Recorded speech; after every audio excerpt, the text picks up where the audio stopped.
De Passion komt naar Zeeland en Han Polman stopt als commissaris van de Koning in Zeeland. Een terugblik op het Zeeuwse nieuws van de afgelopen week. Niet GroenLinks, PvdA of de SGP is de grootste geworden bij de Europese verkiezingen in Zeeland, maar de PVV, blijkt afgelopen maandag. De partij van Geert Wilders wist in 6 gemeenten in Zeeland de meeste stemmen te halen en bleef eigenlijk alleen in Veere uit de top 3. Waren het in 2019 nog de PvdA en de combinatie SGP-ChristenUnie die om de meeste stemmen vochten? Dit jaar is de PVV de onbetwiste winnaar. Met de meeste stemmen in heel Zeeuws-Vlaanderen, Schouwen, Noord-Beveland en Vlissingen kwam de partij uit op 16,9% van de ruim 145.000 Zeeuwse stemmen. De SGP, nu los van de ChristenUnie, scoorde met 15,5%, een half procent meer dan de combinatie PvdA-GroenLinks. Het CDA wist het verlies te beperken tot tevredenheid bij campagneleider Johannes de Bat. Als je dan het resultaat ziet dat we als CDA weer 3 zetels hebben, weliswaar een verlies, dus dat is nooit leuk, maar tegelijkertijd wel winst ten opzichte van november vorig jaar, ja, dan is het gewoon een goed resultaat. BBB eindigde met 8% van de stemmen in Zeeland op een 6e plaats en haalde landelijk 2 zetels. Er waren niet voldoende stemmen voor de Zeeuwse Limburger Milou Rietjens, die op de 5e plek van de lijst stond. Nou, allereerst voel ik mij natuurlijk super euforisch, want we zijn van 0 zetels met 2 binnengekomen. Dus dat is sowieso echt een overwinning. En ja, zeker is het jammer dat ik er zelf niet in ben gekomen. Maar ja, ik blijf gewoon actief bij BBB, dus wie weet wat de toekomst nog allemaal gaat brengen.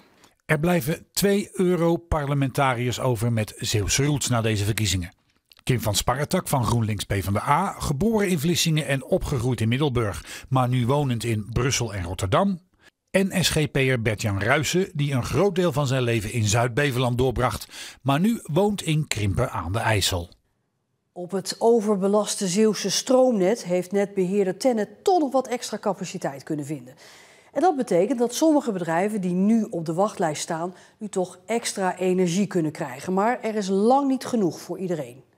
Op het nieuws van vandaag hebben bedrijven een jaar moeten wachten.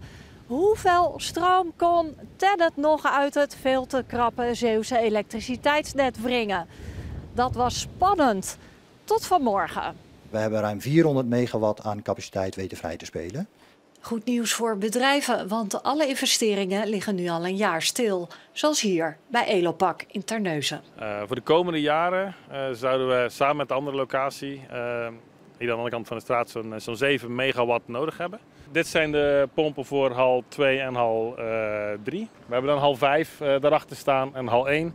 Dat zijn de grootste hallen eigenlijk. Daar moeten nog grote units op komen. Die wel al op het budget staan. Maar goed, een investering kun je pas doen als je ook weet dat je hem kan aansluiten. Bedrijven op de wachtlijst vragen op dit moment bij elkaar 715 megawatt stroom. Er komt nu 425 megawatt extra beschikbaar. De andere helft van de wachtlijst moet langer wachten.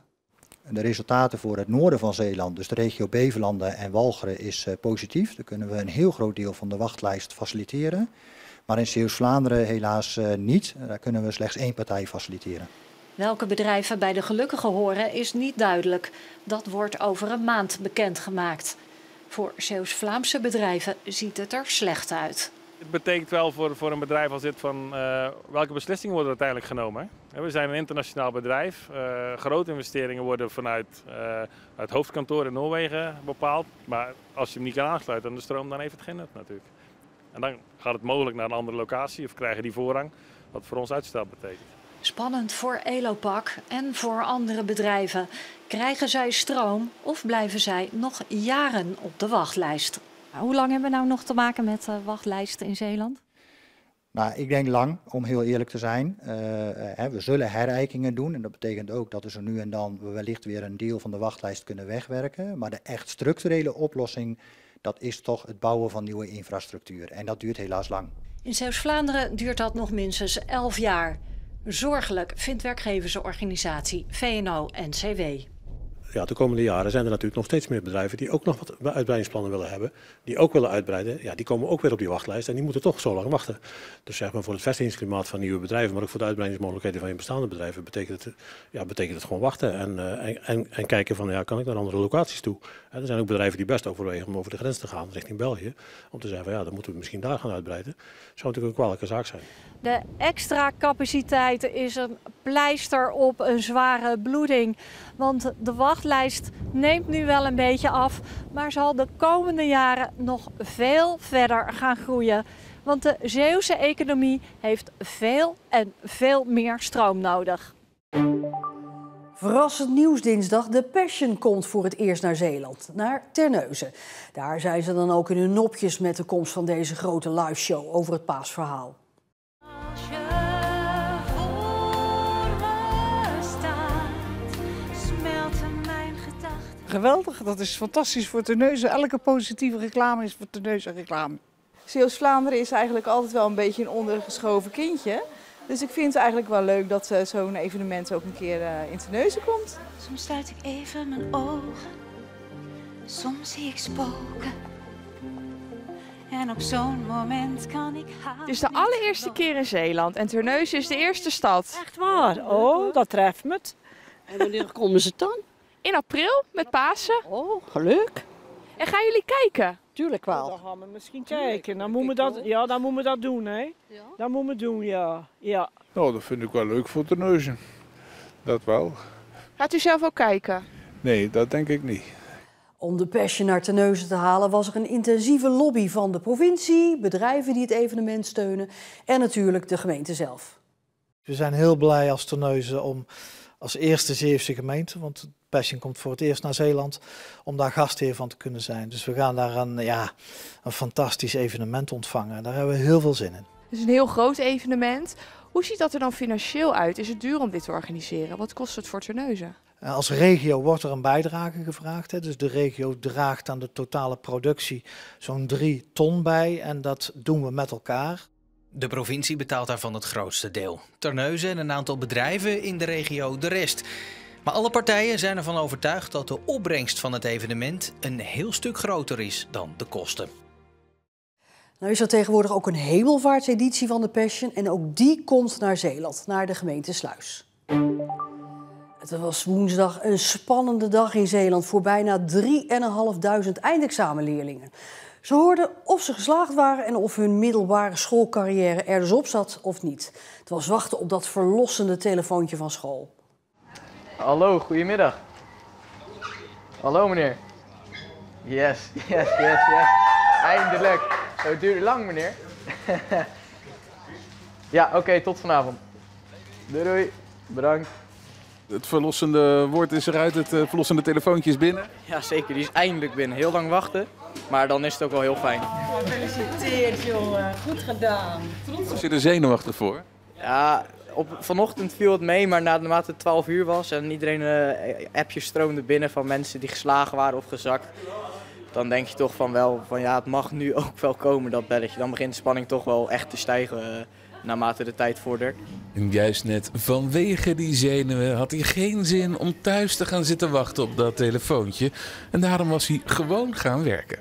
Want ik weet van mezelf dat als ik nu thuis had gezeten heel de ochtend, dan was het al vanaf 8 uur zeg maar spanning geweest. Hier op werk ben je met klanten bezig, dan heb je geen tijd om je echt zorgen te maken. Dus dat is gewoon dit was zeg maar de beste keuze voor mezelf om het gewoon zo fijn mogelijk voor mezelf te houden.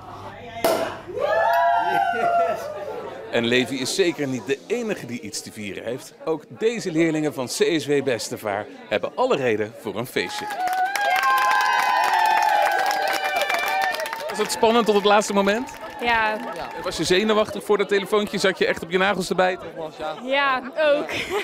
En jij? Was jij zenuwachtig? Nou ja, ik geloofde het nog steeds niet toen ik het te horen kreeg. Ik zat ook op de wc, moest 4 keer gebeld worden. Best jammer, maar... Dus je staat hier eigenlijk nog steeds vol ongeloof van hoe kan ik geslaagd zijn? Ik denk nog steeds zo meteen te kunnen horen dat ik nog steeds gezakt ben of zo voelt het meer. Het gaat net wat te makkelijk. Waren jullie zenuwachtig voor het telefoontje? Ja, we waren best zenuwachtig. Wel. Ja. Vooral onze moeders waren echt heel zenuwachtig van ons. Ja. Ja, dat zie je wel vaker, hè? Dat de ouders zenuwachtiger zijn dan de kinderen. Ja. En hoe is het gegaan? Ben je een beetje tevreden? Oh ja hoor, ik heb het heel goed gedaan voor mijn gevoel. Dus ja, ik ben wel trots op mezelf hiervoor. Ja, ik vind het natuurlijk helemaal geweldig, want het is altijd heel fijn dat we veel geslaagden hebben. Want daar gaat het om, dat is ons doel in dit jaar. En ja, we zijn enorm trots op deze leerlingen dat zij het voor elkaar hebben gekregen. U zegt veel geslaagde. Op welk percentage geslaagde leerlingen zit u dan nu? Qua heel CSW zitten we op 84%. En dat is vooralsnog, hè, want we krijgen natuurlijk nog onze herkansingen. Dus dan hopen we het percentage nog wat een beetje op te kunnen krikken. Hoeveel leerlingen van die 3.500 nou precies geslaagd zijn, dat wordt pas later bekendgemaakt, nadat een deel herexamen heeft gedaan. De definitieve uitslag volgt op 2 juli. Te veel Zeeuwen krijgen huidkanker en daarom moeten we ons beter gaan beschermen tegen de zon. Dat is de boodschap van de GGD Zeeland, die we als het goed is de komende maanden op allerlei manieren ingepeperd krijgen. Dit zien we in Zeeland vaak, een stralend zonnetje. We zijn immers de provincie met de meeste zonuren van Nederland. Maar dat heeft wel als nadeel dat er hier ook relatief veel gevallen van huidkanker zijn. En daarom worden op strandovergangen zoals deze zonnebrandcrèmepompjes geplaatst. En het is maar één van de vele maatregelen om huidkanker in Zeeland terug te dringen. Naast de zonnebrandcrèmepompjes komen er borden op drukke plekken, zoals bij fietspaden. En er komt een campagne op scholen. Alles om ervoor te zorgen dat minder Zeeuwen huidkanker krijgen. In Zeeland is het helaas zo dat er meer huidkanker voorkomt dan gemiddeld in Nederland. Op sommige gebieden 50% meer dan gemiddeld in Nederland. Maar er zijn zelfs ook kleine stukjes waar meer dan 80% voorkomt. Dus ja, dat zijn wel hele forse aantallen natuurlijk. En we hebben hier in Zeeland natuurlijk ook de meeste zonuren. Wat natuurlijk heel erg lekker is. Maar wat ook maakt dat je toch een groter risico loopt. En dat het heel belangrijk is om je te beschermen tegen die zon. Voor deze campagne krijgt de Zeeuwse GGD samen met de 2 GGD's in Zuid-Holland ruim 2 miljoen euro van KNMF kankerbestrijding. Is dat niet een beetje veel geld voor een paar posters en een paar zonnebrandcrèmepompjes? Ik kan me voorstellen dat je dat zo in eerste instantie denkt. Maar we gaan echt wel heel erg veelvuldig inzetten op die bewustwordingscampagne. We zorgen bijvoorbeeld ook dat mensen met een kleine portemonnee gratis zonnebrandcremes krijgen. Ja, om iedereen eigenlijk continu dezelfde boodschap te geven en hen ook makkelijk te maken om die zonnebrandcrème te gebruiken. Maar het belangrijkste advies van de GGD is toch vooral ook om je kinderen goed te beschermen. Dat is een hele belangrijke doelgroep, want zij zijn in de groei. En dat betekent als zij zonneschade oplopen, dat het hun huid niet zo makkelijk herstelt. Dus ja, aan alle ouders, verzorgers, opa's en oma's, juffen, meesters, smeer de kinderen alsjeblieft goed in. En dat is niet voor niks, want de kinderen zelf zijn er nog niet echt mee bezig. Nee, eigenlijk niet. Soms vergeet ik het ook wel eens, dan heeft mijn moeder het meestal wel mee of zo. Smeer jij je in? Nee, eigenlijk nooit, omdat ik zelf altijd bruin wil worden.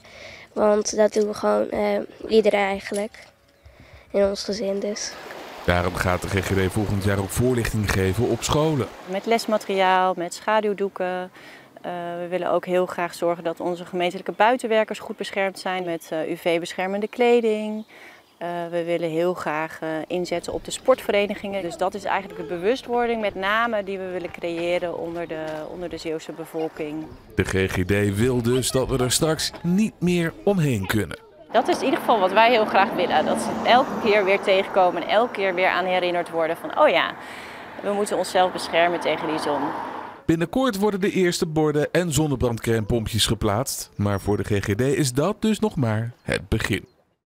Met de komst van een nieuw gemaal dat een prijskaartje heeft van ruim 9 miljoen euro... lijken de problemen met wateroverlast in Goes en omgeving opgelost. Nou ja, we hebben het laatste half jaar natuurlijk weer kunnen zien wat extreme regenval betekent. Er is echt heel veel regen gevallen. En dat zien we natuurlijk de laatste jaren steeds vaker. Dat je te maken hebt met extreme regenval of extreme droogte.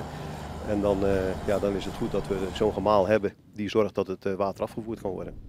Het gemaal werd voor ongeveer een derde gesubsidieerd door de EU. Wel waren de kosten veel hoger dan gedacht. Ja, de Oekraïne-oorlog die zorgde te doen voor hele hoge grondstofprijzen. Personeelskosten gingen in die tijd ook behoorlijk naar boven. En dat heeft er toch voor gezorgd dat de investering iets hoger was dan dat we aanvankelijk vanuit gegaan waren. Een duur gemaal dus, maar wel heel hard nodig. Han Polman vertrekt als commissaris van de Koning in Zeeland. De 61-jarige Polman heeft een nieuwe baan. Hij wordt half september adviseur, staatsraad zoals dat heet, van de Raad van State. D66er Han Polman was burgemeester in Bergen-op-Zoom toen hij in 2013 commissaris van de Koning in Zeeland werd. Hij heeft er nu dus bijna 2 termijnen van 6 jaar op zitten, maar begint toch aan iets nieuws. Nou, dat was niet makkelijk om daarover na te denken, omdat ik het enorm naar mijn zin heb in Zeeland. Maar ik ben 61 en als je dan nog iets anders wil, dacht ik van nou, dan is dit een mooie uitdaging. Dus na heel lang knopen tellen heb ik die laatste knoop doorgehaald. Als commissaris zal Polman te maken met een aantal pittige dossiers. Ondanks talloze toezeggingen vanuit Den Haag kwam de marinierskazerne niet naar Vlissingen. Polman was woedend. Het is onbehoorlijk bestuur. Zo ga je niet om met mensen en zo ga je niet om met overheden. Ook het dossier van de Hedwiegepolder, die onder water moest voor natuurcompensatie, hield de commissaris en veel Zeeuwen bezig. En daarnaast was er de coronaperiode. Allerbelangrijkste daarin is misschien wel dat wij laten zien waar wij Zeeuwen sterk in zijn. En dat is omzien naar elkaar. Dat wens ik u toe. Bij de post van commissaris van de Koning in Zeeland horen ook een aantal plichtplegingen. Het is een jongetje. Ja. En hij heet Gerrit. Polman gaat niet helemaal verloren voor Zeeland. Hij heeft al aangekondigd in Zeeland te blijven wonen, ook als hij straks in Den Haag werkt. Hij en zijn vrouw zijn verknocht geraakt aan onze provincie. En tot zover dit weekoverzicht van het Zeeuwse nieuws. Zometeen dan schakelen we weer over naar het laatste nieuws van vandaag. Nog een hele fijne zaterdagavond en graag tot morgen.